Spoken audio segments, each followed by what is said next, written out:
మన ప్రభువైన యేసుక్రీస్తు పరిశుద్ధ నామములో ఈ పాడ్కాస్ట్ ద్వారా వాక్యం ఉంటున్న ప్రతి వారికి నా హృదయపూర్వకమైనటువంటి వందనాలు. దేవుడు మిమ్మను దీవించునుగాక. ఎఫెసీయులకు రాసినటువంటి పత్రిక 5వ అధ్యాయము 21వ వచనం. క్రీస్తునందలి భయముతో ఒకనికొకడు లోబడి ఉండుడి. చదివినటువంటి వాక్య భాగంలో ప్రభు తన జనులకు తనను అనుసరిస్తున్నటువంటి తన ప్రియ జనాంగమునకు తెలియచేస్తున్నటువంటి మాట ఏదనగా, మీరు ఒకనికొకడు లోబడి ఉండుడి. ఈ మాటను మనం చదివినప్పుడు లోబడి ఉండేటువంటి విషయం దేనిని బట్టి, ఏది దానికి మూలము, ఏది దానికి కేంద్రము అని చూసినట్లయితే క్రీస్తునందలి భయముతో. దాని యొక్క అర్థం క్రీస్తునందు కలిగినటువంటి భయముతో ఒకనికొకడు లోబడి ఉండాలి. ఈ లోబడి ఉండేటువంటి విషయాన్ని మనం ఒకసారి ఇంగ్లీష్ లో చూసినట్లయితే ఒబే లేదా సబ్మిటింగ్ అవర్ సెల్ఫ్, మనల్ని మనం అప్పగించుకునుట. ఈ అప్పగించుకునేటువంటి విధానం పాపాన్ని బట్టి కాదు, లోకాన్ని బట్టి కాదు, శరీరేచ్ఛలను బట్టి కాదు, ధనాపేక్షను బట్టి కాదు, మోసాలను బట్టి కాదు, అపవాది తంత్రాలను బట్టి కాదు, గాని క్రీస్తునందలి భయముతో అనేటువంటి మాట మనకి ఇక్కడ స్పష్టంగా అర్థమవుతుంది. ఇలా మనం అప్పగించుకునుట లేదా లోబడి ఉండుట లేదా విధేయత కలిగి ఉండుట అనేటువంటి విషయంలో చాలా ప్రాముఖ్యమైనటువంటి అంశాలను మనం గమనిస్తాం. ఇది ప్రతి క్రైస్తవునికి తప్పనిసరిగా కలిగి ఉండవలసినటువంటి ఒక లక్షణం లేదా గుణము అని మనం చెప్పుకోవచ్చు. ఎందుకని అని చూసినట్లయితే క్రీస్తు లోబడేటువంటి తత్వాన్ని మనకు మాదిరి చూపించి వెళ్ళారు. ఆయన ఈ భూమి మీదకి శరీరధారిగా నరవతారమును ధరించి వచ్చినప్పుడు ఆయన తండ్రికి లోబడి ఉన్నాడు. తాను దేని నిమిత్తం వచ్చి ఉన్నాడో ఆ సంకల్పాన్ని నెరవేర్చడానికి తండ్రి నియమించిన, తండ్రి సిద్ధపరిచిన ఆ మార్గంలో సాగిపోవడానికి, ఆ దిశగా వెళ్ళడానికి ఆయన తనను తాను అప్పగించుకున్నాడు. అసలు అదే విషయాన్ని ఇంకొంచెం మనం లోతుగా చూసినట్లయితే ఆయన సిలువకు అప్పగింపబడిన తర్వాత సిలువ మీద పలికినటువంటి 7 మాటలలో చివరిగా మాట్లాడినటువంటి మాట, తండ్రి నీ చేతికి నా ఆత్మను అప్పగించుకుంటున్నాను అని. దాని యొక్క అర్థం ఆయన ఎంతవరకు అప్పగించుకున్నాడు అని చూసినట్లయితే ఆయన మరణము అనుభవించేంత వరకు, సిలువ మరణం పొందినంత వరకు, అంతవరకు కూడా ఆయన అప్పగించుకున్నాడు. అది దేవుని సంకల్పం చొప్పున ఆయన చిత్తానుసారముగా అప్పగించుకున్నట. ఇది లోబడేటువంటి యొక్క తత్వము. నేటి వాక్యం ఉంటున్నటువంటి నా ప్రియ సహోదరులారా, మనం అప్పగించుకున్నట, లోబడి ఉన్నట అనేటువంటి విషయాన్ని నేడు గ్రహించబద్దులమై ఉన్నాము. మొట్టమొదటిగా ఎఫెసీయులకు రాసినటువంటి పత్రిక 6వ అధ్యాయము 1వ వచనంలో చూసినట్లయితే, చిన్న పిల్లలారా ప్రభువునందు మీ తల్లిదండ్రులకు విధేయులైనుడి. ఇక్కడ చిన్న బిడ్డలను గురించి చెప్తున్నారు. ఇంగ్లీష్ లో మనం చూస్తాం చిల్డ్రన్ అని రాయబడి ఉంటుంది. చిన్న పిల్లలారా మీరు మీ తల్లిదండ్రులకు విధేయత కలిగి ఉండండి, లోబడి ఉండండి, మిమ్మల్ని మీరు అప్పగించుకోండి. వారు మీకు ఏమి నేర్పిస్తున్నారో, ఏది బోధిస్తున్నారో, ఏ క్రమశిక్షణను తెలియచేస్తున్నారో, ఏ ఉపదేశమును చేస్తున్నారో దానిని జాగ్రత్తగా విని క్రీస్తునందలి భయముతో తల్లిదండ్రులకు మీరు లోబడి ఉండండి.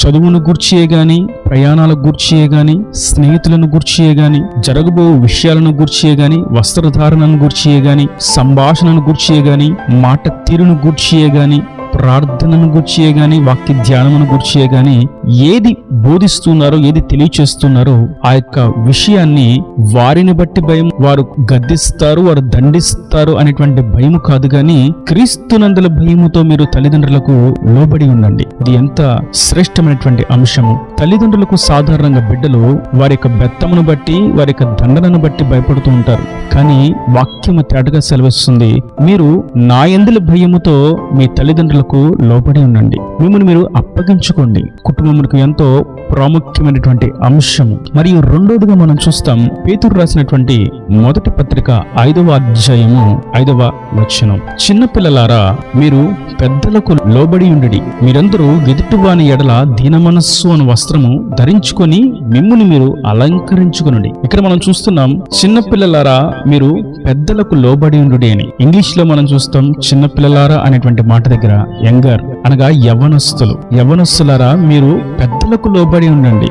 మీ తల్లిదండ్రులకు మరియు పెద్దలకు కూడా లోబడి ఉండండి. సమాజంలో ఎలాగ మెలగాలి, పెద్దలతో ఏ విధంగా సంభాషించాలి, ఏ విధంగా గౌరవించాలి, సేవకులతో ఏ విధంగా మాట్లాడాలి, సంఘంలో ఉన్నటువంటి తోటి విశ్వాసులతో ఏ విధంగా మాట్లాడాలి, ఎలాగా భయం కలిగి విధేయత కలిగి ఉండాలి అనేటువంటి విషయాన్ని మీరు గ్రహింపు కలిగి ఉండండి, మీరు లోబడి ఉండండి. ఇది కుటుంబం యొక్క క్రమంలో మరింత ప్రాముఖ్యమైనటువంటి విషయం. యవనస్తులు పెద్దలకు లోబడి ఉండట. వారు ఏ విషయంలో మీకు ఒక ఒక మాటను తెలియజేసిన దానికి యవ్వనస్తులు ఖచ్చితంగా లోబడి ఉండాలని వాక్యం సెలవిస్తుంది. అది క్రీస్తు యందలి భయముతో, లోక సంబంధమైనటువంటి క్రియలను బట్టి కాదు, న్యాయ వ్యవస్థలను బట్టి కాదు, రక్షక భటులను బట్టి కాదు, ఆధిపత్యాలను బట్టి, అధికారాన్ని బట్టి లోబడి ఉండుట కాదు గాని అది దేవుని యందలి భయముతో పెద్దలకు లోబడి ఉండుట. ఇది ఎంతో ప్రాముఖ్యమైనటువంటి విషయం. మరియు మూడవదిగా మనం చూస్తాం ఎఫెసీయులకు రాసినటువంటి పత్రిక 5వ అధ్యాయము 22వ వచనం.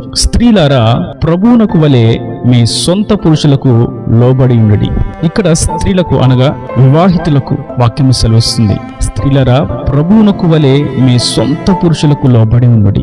భార్య భర్తకు లోబడి ఉండాలి అని తేటగా వాక్యం సెలవిస్తున్నది. ఇంకా మనం చూస్తాం 24వ వచనంలో, సంఘము క్రీస్తునకు లోబడి ఉన్నట్లుగా భార్యలు కూడా ప్రతి విషయంలో తమ పురుషులకు లోబడవలెను. ప్రతి విషయంలో కూడా లోబడి ఉండవలసిందే అని వాక్యము తేటగా సెలవిస్తుంది. నేటి వాక్యం ఉంటున్నటువంటి నా ప్రియ సహోదరులారా, కుటుంబం యొక్క క్రమమును గూర్చి, కుటుంబం యొక్క సంక్షేమం గూర్చి, కుటుంబం యొక్క క్షేమకరమైనటువంటి స్థితిని గూర్చి, సమాధానకరమైన నెమ్మది కలిగినటువంటి ఆత్మ సంబంధమైన దైవ కేంద్రీకృతంగా ఉన్నటువంటి కుటుంబాలలో కలిగి ఉన్నటువంటి గుణ లక్షణాలను ప్రభు తెలియచేస్తున్నారు. చిన్నపిల్లలు తల్లిదండ్రులకు లోబడి ఉండాలి, యవ్వనస్తులు తల్లిదండ్రులకు పెద్దలకు లోబడి ఉండాలి, మరియు భార్యలు తమ భర్తలకు లోబడి ఉండాలి.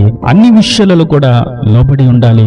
మరియు చివరిగా మనం చూస్తాం మరొక ప్రాముఖ్యమైనటువంటి విషయం, హెబ్రీయులకు రాసినటువంటి పత్రిక 13వ అధ్యాయము 17వ వచనం.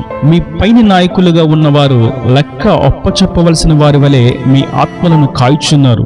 వారు దుఃఖముతో ఆ పని చేసిన ఎడల మీకు నిష్ప్రయోజనము గనుక దుఃఖముతో కాక ఆనందముతో చేయునట్లు వారి మాట విని వారికి లోబడి ఉండుడి. ఇక్కడ మనం చూస్తున్నాం సంఘస్థులు, క్రీస్తును అనుసరిస్తున్నటువంటి నిజమైనటువంటి క్రీస్తు అనుచరులు, సత్య సహవాసంలో ఉన్నటువంటి సత్య మార్గంలో కొనసాగుతున్నటువంటి విశ్వాసులు, నీతిమంతులు, పరిశుద్ధులు వారి యొక్క సంఘ నాయకులకు, సేవకులకు, దైవజనులకు లోబడి ఉండవలసిన వారు ఉన్నారు. సంఘము వారి యొక్క కాపరికి, సేవకునికి లోబడి ఉండవలసినదే. ఎందుకంటే వారి యొక్క ఆత్మను గూర్చి ఆ నాయకులు ఒకానొక దినమున లెక్క ఒప్పచెప్పవలసిన వారై ఉన్నారు. కనుక వారు ఏది చెప్పినా దైవ చిత్తానుసారంగా, వాక్యానుసారంగా, దేవుని ఉద్దేశానుసారంగానే తెలియచేస్తారు. కాబట్టి వారి మాటలకు సంఘస్థులు లోబడి ఉండవలసిన వారై ఉన్నారు. నేటి వాక్యం వింటున్నటువంటి నా ప్రియ సహోదరులారా, దేవుని యొక్క క్రమం ఎంతో పరిశుద్ధమైనది, ఎంతో విశేషమైనది. చిన్న బిడ్డలను గూర్చి, యవనస్తులను గూర్చి, స్త్రీలను గూర్చి, మరియు కుటుంబంలో ఉన్నటువంటి అందరూ, కుటుంబ యజమానుడు మరియు అతని యొక్క భార్య మరియు వారి యొక్క సంతతి, చిన్నలు పెద్దలు అందరిని గూర్చి ఎంత చక్కగా పరిశుద్ధాత్మ నేడు సెలవిస్తున్నారు. ప్రతి వారికి ఒక క్రమం నియమించి ఉన్నారు. ప్రతి వారికి లోబడేటువంటి పద్ధతిని నేర్పిస్తూ ఉన్నారు. అది క్రీస్తునందుల భయం. సేవకునికి సంఘం లోబడి ఉన్నా, భార్య తన భర్తకు లోబడి ఉన్నా, యవ్వనస్తుల పెద్దలకు తల్లిదండ్రులకు లోబడి ఉన్నా, చిన్న బిడ్డల తల్లిదండ్రులకు పెద్దలకు లోబడి ఉన్నా, ఇదంతా కూడా ముఖ్యముగా కేంద్రీకృతమై ఉండవలసినటువంటి విషయం క్రీస్తు యొక్క భయం. ఆయన యొక్క భయముతోనే లోబడి ఉండాలి తప్ప మనుషుల యొక్క భయముతో కాదు, మనుషుల యొక్క ఘనత కొరకు కాదు, మనుషులు శపిస్తారని కాదు, మనుషులు దండిస్తారని కాదు, మనుషులు మనకు రావాల్సినటువంటి మేలును నిలిపివేస్తారని కాదు, మనుషులు మనకు రావాల్సినటువంటి లబ్ధిని నిర్బంధిస్తారు అని కాదు, గాని క్రీస్తునందుల భయముతో ప్రతి వారు కూడా లోబడి ఉండవలసిన వారై ఉన్నారు.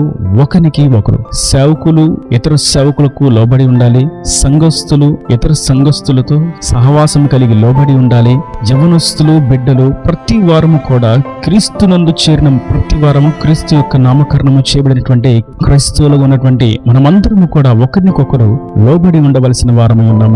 ఈ లోబడేటువంటి తత్వం క్రీస్తునందుల భయముతో కలిగి ఉండాలి. మరియు క్రీస్తును మనకు మాదిరిగా పెట్టుకుని ఉండవలసిన వారమై ఉన్నాం. ప్రభువు తన శిష్యుల యొక్క పాదములను కడిగి తుడిచి అంత లోబడి ఉన్నారు. అది ఆయన మనకు చూపించిన మాదిరి. అట్టి విధంగా మనము సైతం లోబడేటువంటి ఈ శ్రేష్టమైనటువంటి అనుభవంలో ఉన్నతమైనటువంటి శిఖరంను అధిరోహించిన వారంగా, క్రీస్తుని మాదిరిగా మనం ఉంచుకున్న వారంగా, క్రీస్తు మార్గంలో నిత్యరాజ్యానికి వారసులుగా మార్చబడదుముగాక. ఈయన దేవుని మాటల ప్రతి మన హృదయంలో నీరుకట్టి ఫలింపచేయను గాక. ఆమేన్. God bless you. తలల వంచి కన్నులు మూసినట్లయితే మీకు కూర్చున్న ప్రార్థన. ప్రేమ స్వరూపి కటాక్షముల తండ్రి, నా ప్రభువా, క్రీస్తునందుల భయంతో ఒకరికొకరు లోబడి ఉండాలని మీరు ఎంతో తేటగా శ్రేష్టమైనటువంటి విషయాన్ని తెలియజేసిన విధానాన్ని బట్టి నీకు స్తోత్రం. వాక్యాన్ని ప్రతి వారు గర్వమును, అహంకారం మత్సరమును, అసూయను, ద్వేషమును విడిచిపెట్టి లోబడి ఉండేటువంటి అనుభవంలోకి చేరుటకు సహాయం అనుగ్రహించండి. ప్రతి అవసరతను కరుణని మహిమశులు తీర్చి నీ రాకడ రాజ్యాన్ని సిద్ధపరచమని యేసు పరిశుద్ధ నామమున ప్రార్థించి వేడుకుంటున్నాను తండ్రి. ఆమేన్, ఆమేన్.